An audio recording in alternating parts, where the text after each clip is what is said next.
नमस्कार, आप देख रहे हैं CNA टीवी और मैं हूं आपके साथ में तेजपाल नेगी। आज हम आपके लिए लाए हैं एक आम किसान की सफलता की ऐसी कहानी जिसे सुनकर आपके मुंह से भी बरबस वाह निकल जाएगा। ये कहानी है जुनून, जोश और कुछ नया करने की जिद की। ऐसी जिद जिसके सामने प्रकृति ने भी सिर झुकाया, ऐसा जोश जिसके सामने संसाधनहीनता की कमी कभी आड़े नहीं आई, और ऐसा जुनून जिसके सामने किसान के हमेशा हारा हुआ, गरीब, दुखी और परेशान रहने के मिथक ने दम तोड़ दिया।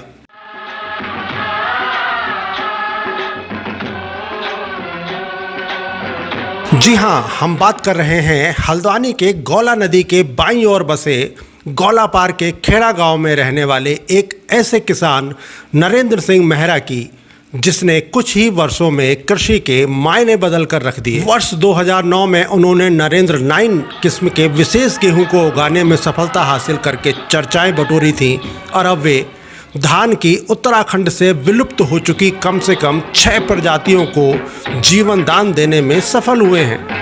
वे चाहते हैं कि उत्तराखंड की पारंपरिक खेती से ऐसी उपज हासिल की जाए जिसके बाजार में दाम भी मिले और खाने वाले की सेहत भी सुधरे। पूर्ण रूप से जैविक खेती के लिए मशहूर हो चुके नरेंद्र मेहरा ने 2 साल पहले उत्तराखंड की विलुप्त हो चुकी धान के बीजों के संरक्षण का बीड़ा उठाया था। 2 साल पहले कुल मिलाकर 150 ग्राम के धान के बीजों से शुरू हुआ उनका यह प्रयास आज 6 एकड़ खेत में लहलहाती फसल तक जा पहुंचा है। इसके बाद उन्होंने शुरू की इस धान की तलाश, जो छत्तीसगढ़ में जाकर पूरी हुई। वहां के एक किसान मित्र ने उन्हें लाल धान, काले धान और जवा फूल प्रजाति के धान के 150 ग्राम बीज भेजे। इसके अलावा गुजरात के एक मित्र ने उत्तराखंड की लुप्त धान प्रजाति धनिया के कुछ बीज भी उन्हें भेजे। देहरादून के एक मित्र ने उन्हें बासमती की विलुप्त प्रजाति के बीज भेजे। इसके बाद शुरू हुआ उन बीजों के संरक्षण का दौर, और आज 2 साल बाद उनके खेतों में इन सभी धानों की फसलें लहलहा रही हैं।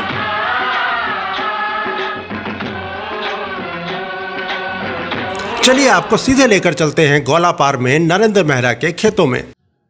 जी मेहरा जी, बताएं अपनी फसल के बारे में।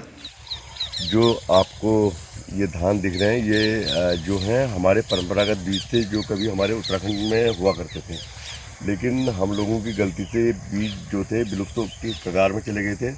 आज मैं चाह रहा हूँ कि मैं इनको पुनः इस यहाँ पर वापस लाऊं और इनके संरक्षण और संवर्धन पर काम करूँ। और मैंने अभी 6 वैरायटियाँ जो हैं यहाँ पर संवर्धन के लिए लगाई हुई हैं, जिसमें एक ब्लैक राइस भी है, और ब्लैक राइस को मैंने 2 एकड़ ज़मीन में लगा रखा है, उसका उत्पादन कर रहा हूँ। उसके अलावा ये जो सुगंधित प्रजातियाँ हैं, ये इनको मैंने बोया है। और जहाँ तक सवाल है, सुगंधित होने के साथ साथ इनका अपना औषधि महत्व भी है। यह स्वादिष्ट और सुगंधित होने के साथ साथ औषधि दृष्टि से भी हमारे लिए बहुत बेहतरीन विकल्प होगा। मेरा किसान भाइयों से निवेदन है कि आने वाले समय में जैविक तरीके से, अगर इस तरीके से हम अपने परंपरागत धानों को लाएंगे तो उसका फ़ायदा होगा। और जैविक खेती के साथ परंपरागत बीजों का होना बहुत ज़रूरी है। बिना परंपरागत बीज के हम जैविक खेती की कल्पना को साकार नहीं कर सकते हैं। तो मेरा यही निवेदन है कि आने वाला समय जैविक का है, और सभी किसानों को स्वच्छ और शुद्ध अन्न उपजाना है, और अपने देश और अपने जो भी उसको उपयोग करते हैं सभी लोगों को शुद्ध अनाज देने का हमारा एक संकल्प होना चाहिए, जिसके लिए हम कृत संकल्पित हैं। जी, यहाँ पर इस समय तो मैंने करीब 6 जो बीज हैं, जो कभी हमारे उत्तराखंड में हुआ करते थे और उत्तराखंड से विलुप्त हो चुके थे, इनको मैंने छत्तीसगढ़ से, गुजरात से और अन्य स्टेट से जहाँ मेरे को मिले उनको मैं लाया हूँ। हालांकि अलग अलग जगह इनको अलग अलग नामों से जाना जाता है, तो इन नामों के बारे में तो मैं नहीं कह सकता हूँ, लेकिन ये बीज कभी न कभी उत्तराखंड में हुआ करते थे, आज नहीं है। और जब हमारे उत्तराखंड को जैविक खेती के रूप में, जब जैविक खेती के लिए तैयार किया जा रहा है, तो इन बीजों का होना ज़रूरी है, क्योंकि जैविक बीजों को किसान परंपरागत बीजों से ही तैयार करेगा, और किसानों को ही बीज एक दूसरे को देने होंगे। अगर मेरे पास धान का बीज है तो मैं किसी किसान को धान का बीज दूंगा, जो जैविक मक्का का बीज दूसरा किसान मुझे देगा, किसी के पास मडवा जैविक होगा। तो इसी तरीके से हम लोगों को आपस में मिलजुल के ही इन बीजों को तैयार करना है, और इसी तरीके से हम लोग एक अच्छे तरीके से यहाँ पर काम कर सकेंगे, ऐसा मेरे को लगता है। कि दरअसल नरेंद्र मेहरा उस जीवट शख्सियत का नाम है जो कभी संसाधन की कमी का रोना नहीं रोता। अपने सीमित संसाधनों के बल पर वह इतिहास को वापस लौटाने का दम भरता है। नरेंद्र कहते हैं कि उनके खेतों में उगा धान सिर्फ पेट भरने के लिए पैदा किया जाने वाला चावल नहीं है, वह अपने आप में दवा है और जिसकी कीमत आम चावल से कई गुना ज़्यादा है। उत्तराखंड के जलवायु और मिट्टी इसके लिए पूरी तरह से मुफीद है। ऐसे में यहाँ इस तरह की धान की खेती से किसानों की किस्मत बदल सकती है। साथ ही इन चावलों का उपयोग करने वालों का स्वास्थ्य भी बेहतर होगा। सरकार मुफ्त में बच्चों, बुजुर्गों और महिलाओं को बांटे जाने वाली अनाज की किट में इसे शामिल करे तो किसान के साथ आम आदमी की सेहत में बड़ा सुधार हो सकता है।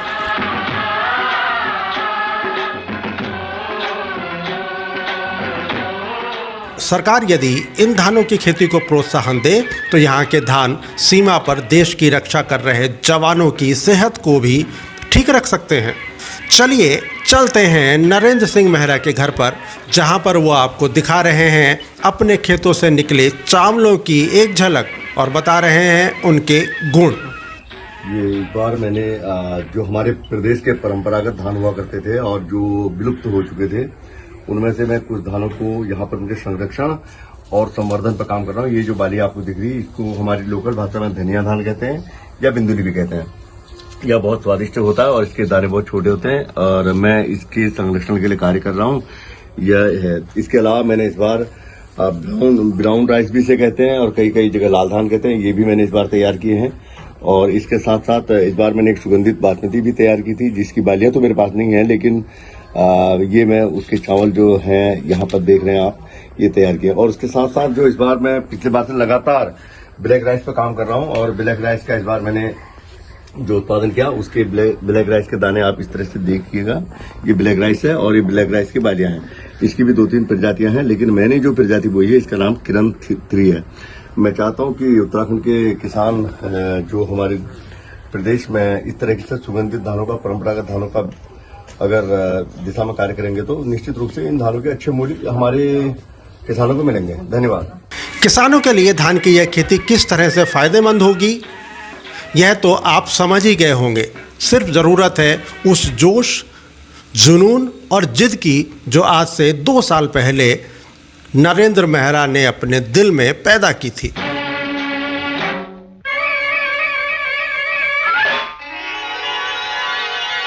आपको हमारा कार्यक्रम कैसा लगा? नरेंद्र के लिए कुछ कहना चाहते हैं तो नीचे कमेंट बॉक्स में कमेंट करें और हमारे चैनल को सब्सक्राइब करते हुए साथ में लगे बेल आइकन को दबाना ना भूलें ताकि आपको हमारी नई वीडियो मिले सबसे पहले। नमस्कार।